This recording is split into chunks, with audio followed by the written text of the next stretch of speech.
Hello fellow old schoolers. Today we're gonna watch the fifth game of the Swiss featuring my deck with Composition A in his travels throughout the tournament. And after this is going to be the last game featuring Composition A for a short while, because I've just gotten a hold of one of the other cameras with a bunch of random games that were just set up at a table recording whatever came through. So we're gonna watch that afterwards. And let me just make a big shout out to Jens Ole, who has made that possible, because we borrowed his camera for recording those random matches, and he has been sitting at home transferring them to an SD card so that we all can look them over afterwards. So I'm really looking forward to those games as well. But for now, it is Composition A coming up against Toolbox in this fifth round of the Swiss. And before the start of this game, I am, as I remember, 3-1, and Toolbox is 4-0. So he's just been crushing it so far. And yeah, he is the pilot of that. Usually does very well in tournaments as well. And I don't know what I'm facing here. It's a new brew of his. It usually changes up brews. It's Espen. I think it might be the debut for him on this channel, actually. So yeah, it's going to be pretty damn exciting just to check what he will bring. Remember, I can't lose any more games. He can lose a single one and still go into the top 8. But as I have lost one, even though we're top seeded, it will be very, very difficult for me to get into the top 8. It will be risky, I mean, if I lose this match. So let's brace for impact and get ready to face Toolbox.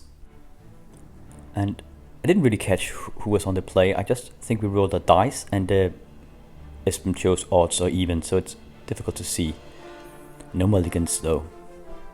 Composition A on the play, Underground C. Let's see what comes out of Toolbox. Ancestor Recall in his end step. That's a good start for me. Now, it would require a few Moxen probably, just to avoid discarding. Or something, a Sol Ring, anything. Doesn't look like it. I think I have to discard then. Discarding the Brain Geyser. Suppose it'll be a while before that can get in, and I can Time Twist it right back. Demonic Tutor here. Alright. Let's cut a bit forward while Espen shuffles through his deck. No need. He got it immediately. Okay, third land and an Underworld Dreams out of Composition A here. At least it'll put a hurt on him, and I haven't seen any white mana yet, so perhaps he can't get rid of it. Ancestor Recall. Yeah, it's a good thing too to cast it there, because I figured that he might be... might as well get it out before he Ancestrals. He'll likely tutor for that. Ooh, Library of Alexandria though. And a Felver Stone. And he'll likely have 7 cards in hand and can ride that library unless I have an answer. Discarding a Sedge Troll here. So at the moment when I watched this, I was thinking this looks like Disco Trolls, Black Lotus, and a Scrubland out of Composition A here.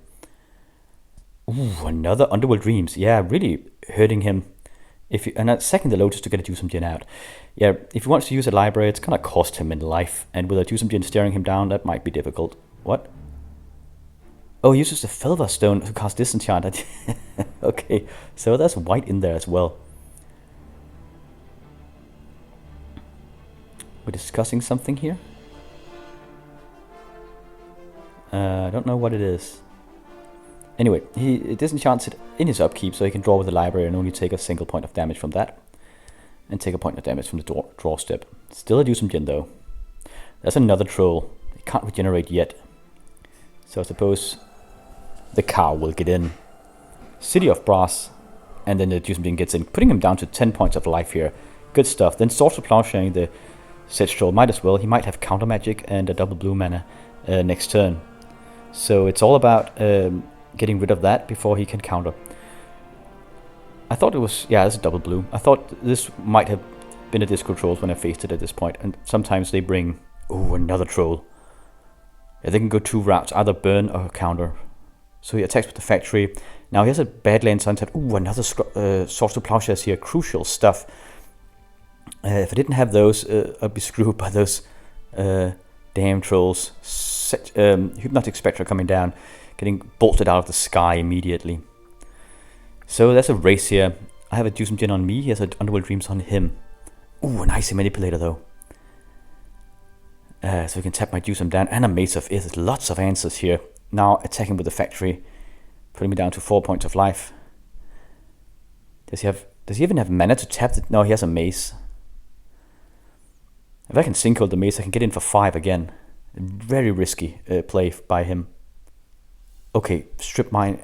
No, disenchanting the icy. Okay, I suppose that's even better. Getting in. Oh, I don't have anything to getting rid of that Mace of Ith. So it worked out for him. At least he can't tap down my Juice Gen, and he can't get in. What's this? Recall. Discarding a Guardian Beast and a Copy Artifact. Spicy stuff. Disenchant Ancestral Recall, getting back in there. Will he Ancestral under... Oh, he will disenchant the Unreal Dreams before that. Yeah, just to get out. Sink a Vampire coming down.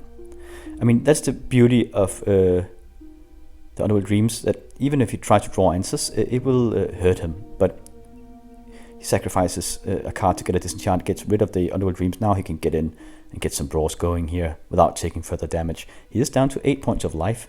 Single Mace of Ith, 2 huge beaters staring him down. Silverstone coming down. Alright, I'm down to 11. Coming over with everything here. Maces the Vampire and then blocks the Juicemgen, who just crushes that factory. And a Hypnotic Spectre coming down, just piling on here. The creature aggression. Trying to overwhelm him. Ooh, Triskelion coming down here. Yeah, okay. No. Just something else. He likes to bolt the Spectre. And then puts down a Troll. Yeah, that's far better. So now he can actually mace my Cynthia and block my Juicemgen. So nothing happens. Yeah, that's way better. That Ancestral Recall was pretty damn good for him. Getting a Triskelion and a Troll on a bolt.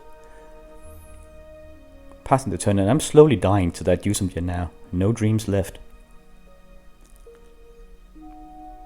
That's the bad part about playing with Juicemgens, when people have maces and ices. So many Maces of Ith in this tournament, actually. Strip Mine coming down. I seem to be without gas at this point. Now a Transmute Artifact. Transmuting the Silverstone. I'm paying 2 more mana.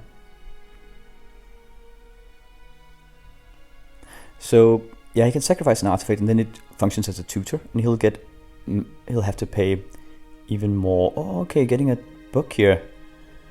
It's all over the place. It's really living up to its name with a toolbox deck here.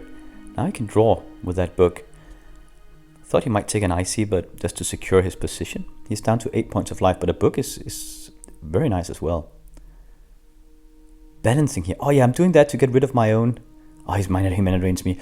I would be able to get rid of my own Juicemgen because he has only 1 creature, and he would have to discard his entire hand from that balance, but he mana drains it, so never mind. Only has 2 cards in hand though. But if nothing changes, that Juicemgen will actually kill me. I need to get out of this. Chaos Orb here.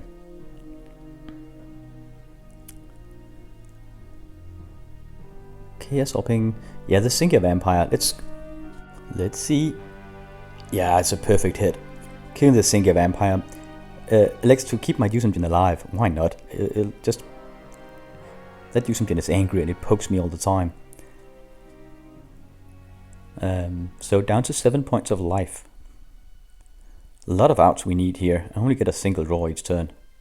Starts to Plowsharing the Sedge Troll. Now attacking, he maces me. Yeah, I couldn't source the Plowshare my own Juicemgen because then the Sedge Troll will just attack with impunity. So I needed to do it like this. What's happening here? Probably the Triskelion at this point, right? Yeah. Now I can shoot at any point in time for 3 points of damage. I'm down to 6, so I have 3 rounds left. And he can even attack, actually. I need something. What a turnaround in this game. I mean, at the midpoint of the game, it really seemed like I had him in a death grip. Disenchanting the book here. Yeah, even if I disenchant Triskelion, I suppose I could. I think that would have been a better play actually, because I think he can kill me now. Can't he? Just attack, unless I have something blocking the Trisk. Factory gets in and then he shoots me. Yeah, I think it was a bit of a bluff. I couldn't keep up anyway, so I thought that he might not attack me if I showed a disenchant like this. And I need to get rid of the book as well.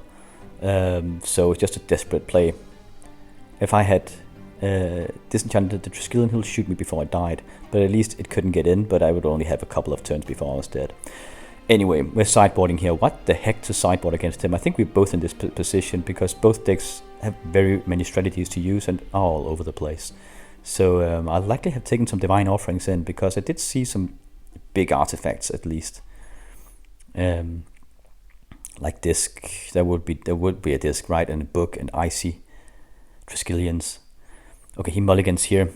This is round number 2. We'll cut a bit forward while he shuffles through his deck down to 6 cards here for the Troll Box. And Composition A will be on the play again. Getting rid of the card here. Let's see if we get a Mox. Okay, Mox Sol Ring. Okay, we get a bunch of fast mana here. But I mean, oh, Mace of Ith. He must be mana starved. You wouldn't cast that if you had a colored mana, right? That's odd. So he kept that hand. Does he have a balance next turn? Can't have that. Divine Offering on the Pearl. City of Brass, though. I think he might have drawn into that. Odd hand.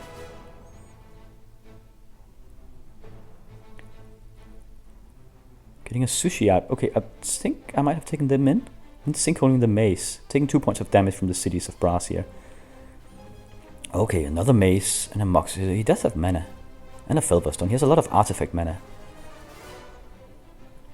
And another Mace. I think he might have sideboarded in a full playset of Maces at this point. Man, there are many Maces in this one. Divine Offering on his Felverstone. I think I'm going for his mana here because it did seem like he was a bit mana starved playing that Mace of Ith in the beginning. Mind Twisting me for 1. My final card was a Sword to Plowshares. Makes sense. Oh, drawing into a sinkhole here. Lucky me. Now Sushi. Robot action coming in. 4 points of damage. There's his Mox. Might be a troll now. Yep, there we go. And he has just Mind Twisted my Sword to Plowshare away. So attacking, he can't block because he's tapped out. Oh, Wheel of Fortune here. Aggressive move, but I was without a hand and he had 2 cards in hand. It will mana fix him likely. But, I mean, I'm struggling a bit for mana myself. All those Cities of Brass. They only drew a single City of Brass. Okay, there's a Mox though. So many pain lands here. Time Walking. Sushi, back online. That's really, really great to get after draw 7. Another land drop, Scrub Land. Well, that was why I played this City of Brass. It was to be able to play the Time Walk. Sushi coming in here, another 4 points of damage. He's down to 5. I mean, this looks pretty damn secure, right? But I mean, the last game, he made such a turnaround. What do we have here? Another Sushi. And then... 2 Sushis. Really give... There's something I want to play here. I think I might have a disenchant. I'm considering... I don't know what I have. No. Jusum Jin coming down. That is a lot of creatures. Bit risky. It might be a balance, but it's okay. If not, he's dead next turn. And that's why I'm doing it. It will give me a kill a turn earlier. And I mean, if he balances, he'll just have to discard cards in hand and I'll keep a single Sushi.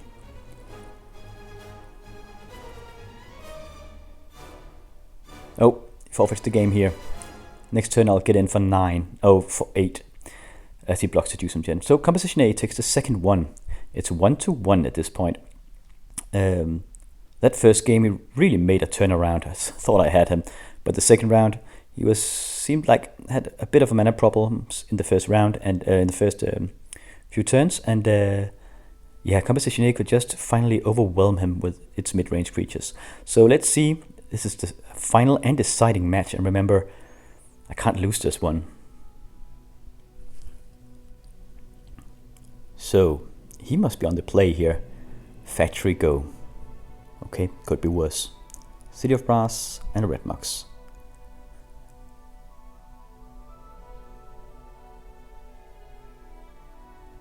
Yep, Underground Sea here. Chooses not to attack. Iron Cistler here, that's always a good start. It is end step, before he gets a double blue mana. I could wait with it because he played the factory as the first go here.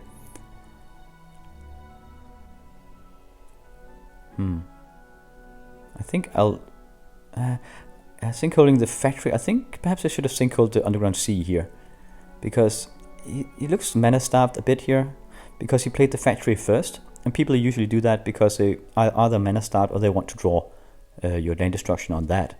And keep the colored mana back. But he has a tutor here. Now he couldn't have tutored if I had cracked the Underground Sea. I think that's a misplay. It's very, very subtle. But I think I would have... by the sequence here, you should go for the colored mana, I think. But I mean, it's like poker.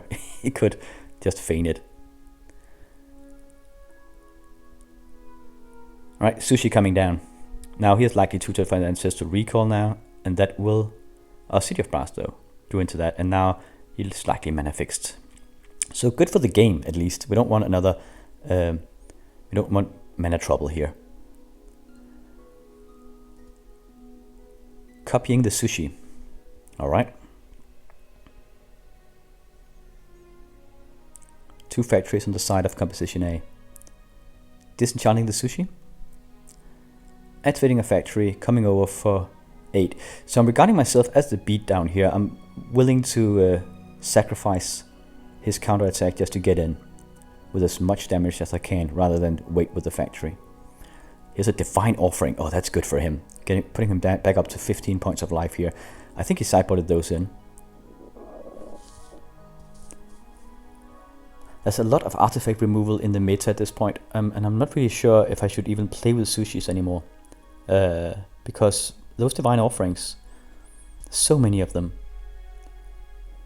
So I could consider switching to, I don't know, more Singular Vampires, Black Knights, something black instead of artifacts. Send to be freed, perhaps. Just a single one. Anyway, I think am I attacking here? No, 5. Singular Vampire coming down. Oh, he mana drains it though.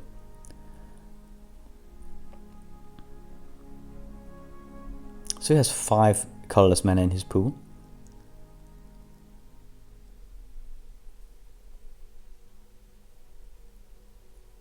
Plays a Triskelion for, yeah, for those mana and a single factory. That's pretty damn strong, and a troll. Another turnaround here. Had him in the beginning and he just slowly grinds my creatures away, and now he's the attacker. Disenchanting the Triskelion. He shoots me for 3 as a fast effect. Then I get down a Sushi. Okay, it can at least keep the... won't get in, but it'll keep the Sedge Troll back. Oh, it would, but that's another Divine Offering. Now he comes in for 7 points of damage here. I'm down to 7. At least I have a blocking factory, but he plays with bolts as well. So he can attack, I can block one of them, and then he can bolt me out next turn if he has it. 2 cards in hand. What do we have? He has 2 cards in hand. I don't know if there's any burn there. What's that? Softer Plowsharing his troll. Putting him down to up to 17 points of life. Me down to 6 points of life. But I'm still alive at least. Oh, what's this? This is horrifying. Brain Geyser though. Okay, that's also horrifying. Do we have a Red Blast? No. This takes 2 points of damage. Brain Geysers for 4. Puts down another mace. I think he plays with 4 maces after sideboard here.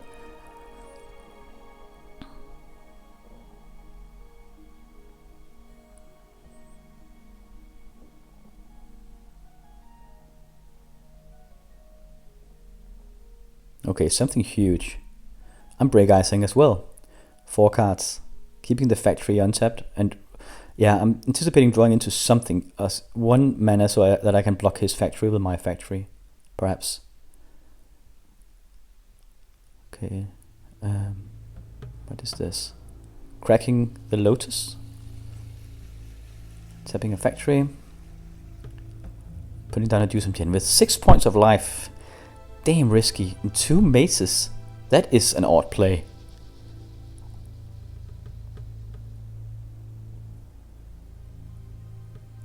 At least they can block the factory, but I mean the Jusum will kill me.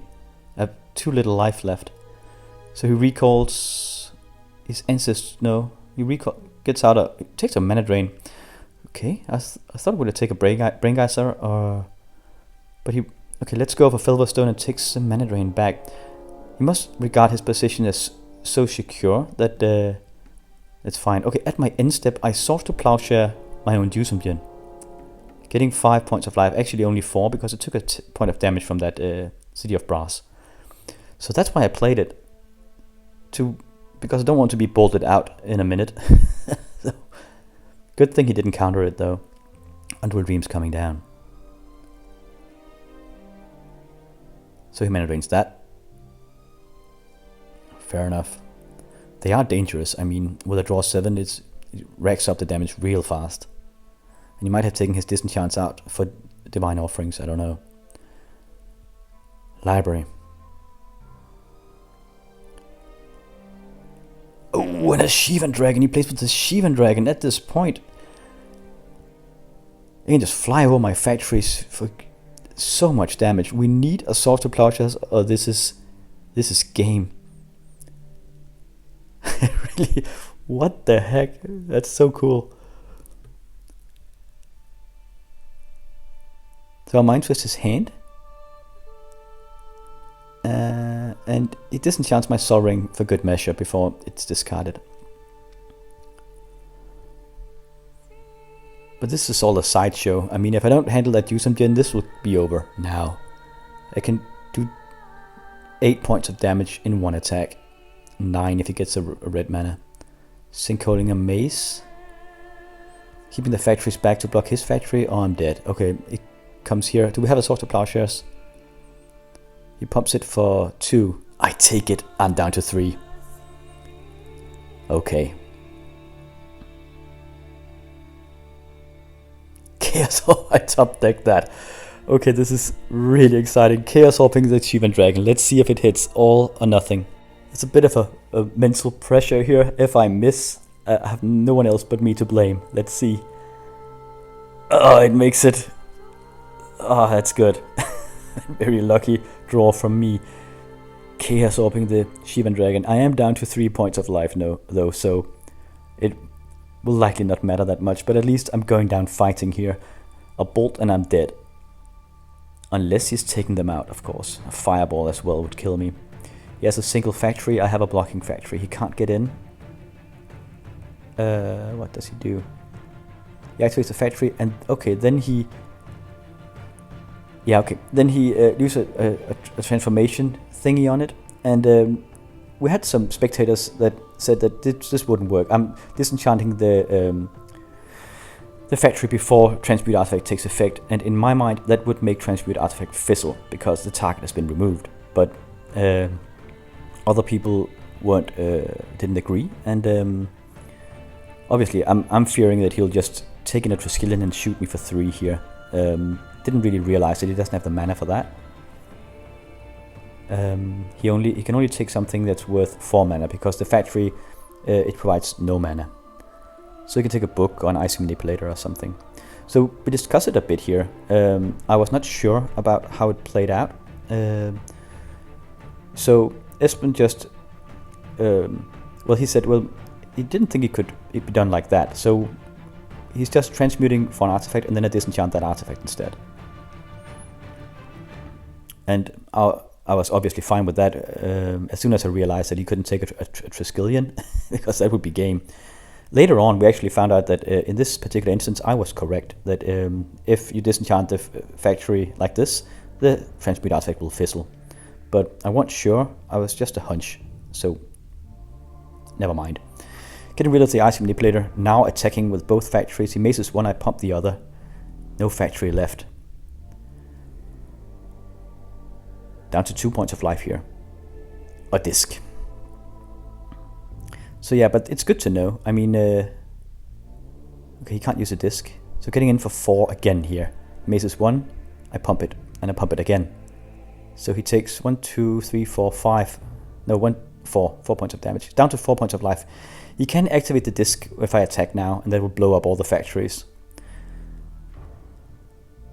But now he can't. Divine Offering, going down to 1 point of life with my final mana source, white mana source from the City of Brass here. So that is a Divine Offering on this factory, on the disc, and then I can get in with 3 factories, winning the game. Talk about an epic match with that Shivan Dragon and my filthy luck with getting the Chaos Orb and hitting with it. And then finally getting through here with the factories. So Composition A takes this one 2-1, but it could have so easily gone the other way. Good deck, this one. Toolbox did extremely well in this tournament, so we'll see much more of him on the cameras. It was his first loss here, and after that he just cruised into the top 8. But made it work here. It was a bit of a discussion with that disenchant on the factory, but yeah, that's the way it works. If you just, apparently, according to the judge at least, if you disenchant it as a response to the transmute artifact, the transmute artifact fizzles. So good to know.